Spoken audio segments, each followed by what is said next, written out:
बाहर अंगना आई दुर्गा भवानी, बाहर अंगना आई दुर्गा भवानी।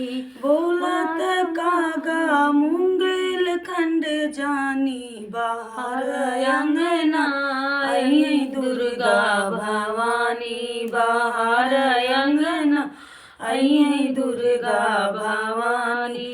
बोलत कागा मुंदेल खंड जानी, बाहर अंगना आई दुर्गा भवानी, बाहर अंगना आई दुर्गा भवानी।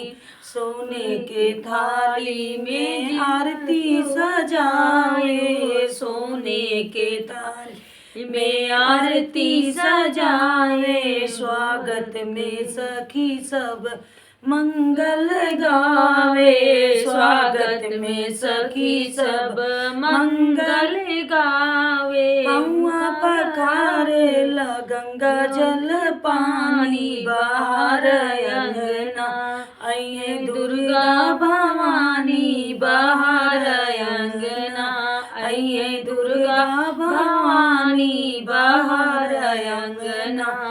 नाम से कहिले चौक पुरावे, नाम से कहिले चौक पुरावे। जौआ पलरुआ में नरस असिरावे, लगा द मलिनिया, लगा द मलिनिया।